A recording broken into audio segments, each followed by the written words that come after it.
ఆకాశవాణి ప్రాంతీయ వార్తలు చదువుతున్నది పోపూరి మురళీకృష్ణ ప్రసాద్. ముఖ్యాంశాలు. ఆంధ్రప్రదేశ్లో ముఖ్యమంత్రి నారా చంద్రబాబు నాయుడు స్త్రీశక్తి పథకం పేరుతో మహిళల కోసం ఉచిత బస్సు ప్రయాణాన్ని ప్రారంభించారు. తెలంగాణలో పెట్టుబడిదారులకు రక్షణ కల్పించేందుకు చర్యలు తీసుకుంటున్నామని ముఖ్యమంత్రి రేవంత్ రెడ్డి తెలిపారు. ప్రజల ఆరోగ్యానికి ప్రభుత్వం అధిక ప్రాధాన్యతనిస్తోందని ఆంధ్రప్రదేశ్ వైద్య ఆరోగ్య శాఖ మంత్రి సత్యకుమార్ యాదవ్ వెల్లడించారు. తెలంగాణలో ఈ ఏడాది 6 లక్షల మెట్రిక్ టన్నుల చేపల ఉత్పత్తికి చర్యలు చేపట్టినట్టు మత్స్య పశుసంవర్ధక శాఖ మంత్రి వాకిటి శ్రీహరి పేర్కొన్నారు. శ్రీకృష్ణాష్టమి పర్వదినాన్ని ఈరోజు దేశవ్యాప్తంగా ప్రజలు భక్తి శ్రద్ధలతో జరుపుకుంటున్నారు.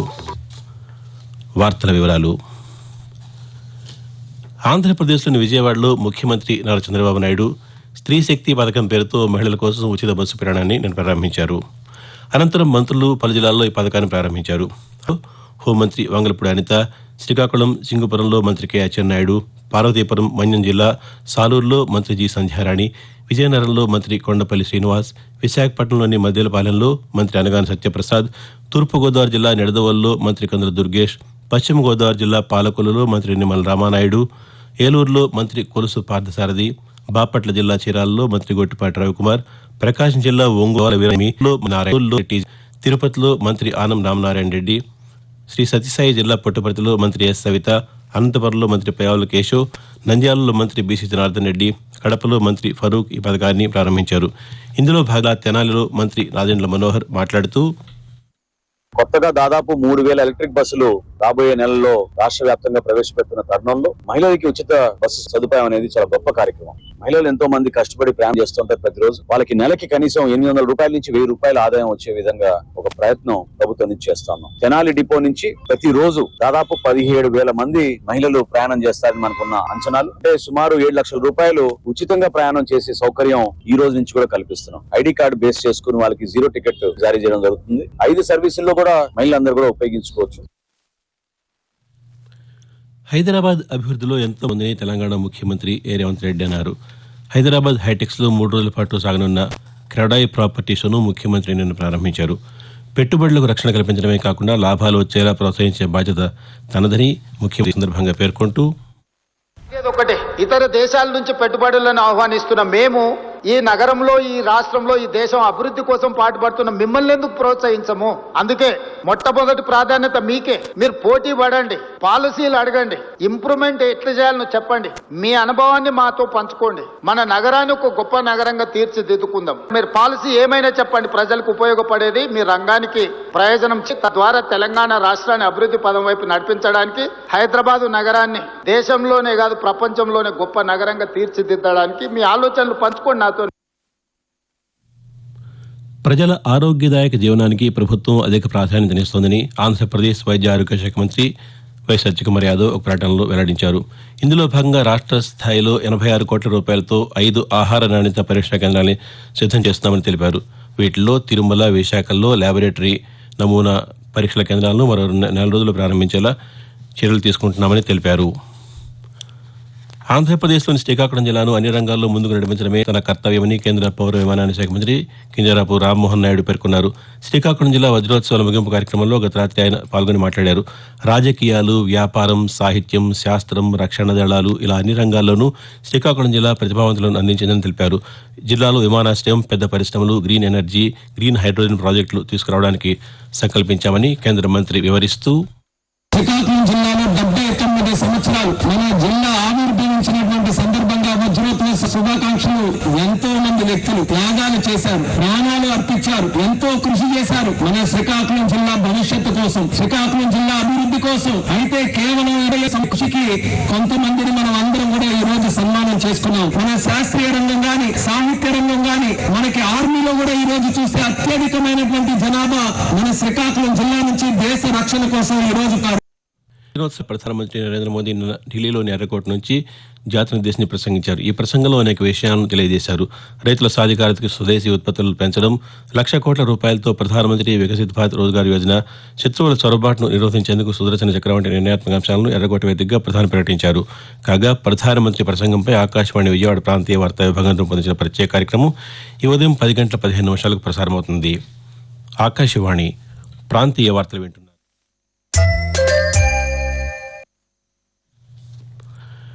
ఆంధ్రప్రదేశ్లోని విజయవాడ రాజ్భవన్లో స్వాతంత్ర్య దినోత్సవం సందర్భంగా గత రాత్రి ఎట్ హోం కార్యక్రమం నిర్వహించారు. గవర్నర్ జస్టిస్ అబ్దుల్ నజీర్ దంపతుల ఆహ్వానితులకు తేనెటి విందు ఇచ్చారు. ముఖ్యమంత్రి నారా చంద్రబాబు నాయుడు, ఆయన సతీమణి భువనేశ్వరి, ఉప ముఖ్యమంత్రి కె పవన్ కళ్యాణ్ దంపతులతో సహా పలువురు మంత్రులు, ప్రజాప్రతినిధులు, ప్రముఖులు పాల్గొన్నారు. మరోవైపు హైదరాబాద్ రాజ్భవన్లో గవర్నర్ జిష్ణుదేవ్ వర్మ ఏర్పాటు చేసిన తేనెటి విందుకు ముఖ్యమంత్రి రేవంత్ రెడ్డి, ఉప ముఖ్యమంత్రి మల్లు భట్టి విక్రమార్కతో పాటు పలువురు మంత్రులు, ఇతర ప్రజాప్రతినిధులు, వివిధ పార్టీల నేతలు, వివిధ రంగాలకు చెందిన ప్రముఖులు హాజరయ్యారు. తెలంగాణలో ఈ ఏడాది 6 లక్షల మెట్రిక్ టన్నుల చేపల ఉత్పత్తికి చర్యలు చేపట్టినట్టు మత్స్య పశుసంవర్ధక శాఖ మంత్రి వాగటి శ్రీహరి తెలిపారు. హైదరాబాద్లోని రాష్ట్ర సచివాలయంలో ఆయన పాతికేయులతో మాట్లాడారు. గతంలో ఎన్నడూ లేని విధంగా 33,223 రూపాయలతో 24,62 చేప పిల్లలు విడుదల చేయనున్నట్టు మంత్రి తెలుపుతూ, రాష్ట్రంలో ఉన్నటువంటి మత్స్య సహకార సంఘాలకు గాని, మత్స్యకారులకు గాని, చేపల సంఘం ఏర్పాటు చేసుకున్న ప్రతి ఒక్కరు కూడా కోరుతా ఉన్నా. దాదాపు 10 లక్షల మందికి ఉపాధి కల్పించే ప్రక్రియ కాబట్టి మనమందరం కూడా దీన్ని ఒక విధిగా మనం ఈ కార్యక్రమంలో పార్టిసిపేట్ కావాల్సిన అవసరం ఉంది. ఖచ్చితంగా ఈ సంపదలు జలపుష్పాలను పెంచుకోవాల్సిన అవసరం ఉంది. ఈసారి చెరువులలో 80 mm to 100 mm చేపల్ని ఖచ్చితంగా వదులుతున్నామన్నమాట యావత్ తెలంగాణలో ఉన్నటువంటి మత్స్యకారులకు తెలియజేస్తా ఉన్నా. శ్రీకృష్ణాష్టమి పర్వదినాన్ని ఈరోజు దేశవ్యాప్తంగా ప్రజలు భక్తి శ్రద్ధలతో జరుపుకుంటారు. ప్రతి ఏడాది శ్రావణమాసం కృష్ణపక్షంలో వచ్చే అష్టమి తిథి రోజున ఈ పండుగ నిర్వహిస్తారు. కృష్ణాష్టమిని గోకులాష్టమి, అష్టమి రోహిణి, శ్రీకృష్ణ జన్మాష్టమి, శ్రీకృష్ణ జయంతి అని కూడా పిలుస్తారు. ఉత్తరప్రదేశ్ రాష్ట్రంలోని మధురా నగరం శ్రీకృష్ణుని జన్మభూమి. కృష్ణుని రోజు దేశంగా అన్ని ప్రధాన దేవాలయాల్లో, ప్రత్యేకించి మధుర నగరంలోని శ్రీకృష్ణాలయంలో ప్రత్యేక పూజలు నిర్వహిస్తున్నారు. అంతేకాకుండా వీధుల్లో ఉట్లు కట్టి లాగడం ఈ పండుగలోని మరో ప్రత్యేక అంశం. ప్రధానమంత్రి నరేంద్ర మోదీ తన మనసులను ఆకాశవాణి ద్వారా దేశ ప్రజలతో పంచుకునే మన్ కీ బాత్ మనసులోని మాట కార్యక్రమం 125వ సంచిక ఈ నెల 31వ తేదీ ఆదివారం ప్రసారమవుతుంది. మన్ కీ బాత్ కార్యక్రమానికి ప్రజలు తమ సూచనలు అందించాలని ప్రధానమంత్రి కోరారు. ప్రజలు తమ స్వర సందేశాలను 1800-11-78000 నంబర్కు ఈ నెల 29వ తేదీ సాయంకాలం వరకు పంపవచ్చు. మాదక ద్రవ్య రహిత భారత్ లక్ష్యాన్ని సాధించేందుకు యువతకు అవగాహన కల్పిస్తూ ఈ పోరాటాన్ని ప్రజావుద్యమంగా మార్చాల్సిన అవసరంపై కేంద్ర ప్రభుత్వం దృష్టి సారిస్తూ జాతీయ మాదక ద్రవ్య రహిత కార్యక్రమాన్ని నిర్వహిస్తోంది. ఇందులో భాగంగా మాదక ద్రవ్యాల వినియోగం, అక్రమ రవాణాను అరికట్టడం, నివారణ మార్గాలను ప్రోత్సహించడం వంటి కార్యక్రమాలను చేపడుతోంది. మాదక ద్రవ్యాల దుర్వినియోగం వల్ల పెరుగుతున్న సవాళ్లను పరిష్కరించడానికి దేశవ్యాప్తంగా నివారణ, చికిత్స, పునరావాసంపై అవగాహన కల్పించడమే ఈ కార్యక్రమ ప్రధాన ఉద్దేశ్యం. మాజీ ప్రధానమంత్రి అటల్ బిహారీ వాజ్పేయి వర్ధంతి. ఆయన 1925 డిసెంబర్ 25వ తేదీన మధ్యప్రదేశ్లోని గ్వాలియర్లో జన్మించారు. భారత ప్రధానమంత్రిగా దేశానికి సేవలందించారు.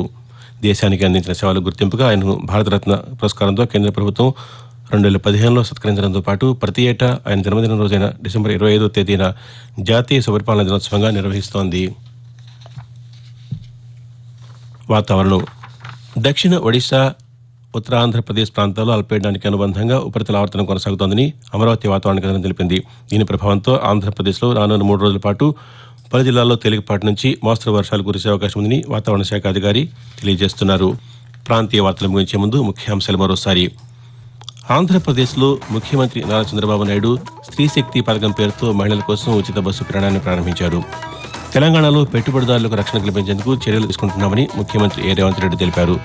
ప్రజల ఆరోగ్యదాయక జీవనానికి ప్రభుత్వం అధిక ప్రాధాన్యతనిస్తోందని ఆంధ్రప్రదేశ్ వైద్య ఆరోగ్య శాఖ మంత్రి సత్యకుమార్ యాదవ్ వెల్లడించారు. తెలంగాణలో ఈ ఏడాది 6 లక్షల మెట్రిక్ టన్నుల చేపల ఉత్పత్తికి చర్యలు చేపట్టినట్టు మత్స్య పశుసంవర్ధక శాఖ మంత్రి వాగటి శ్రీహరి పేర్కొన్నారు. శ్రీకృష్ణాష్టమి పర్వదినాన్ని రోజు దేశవ్యాప్తంగా ప్రజలు భక్తి శ్రద్ధలతో జరుపుకుంటున్నారు. ఆకాశవాణి ప్రాంతీయ వార్తలు ఇంతటితో సమాప్తం. తిరిగి 7 గంటల 5 నిమిషాలకు జాతీయ వార్తలు వింటారు.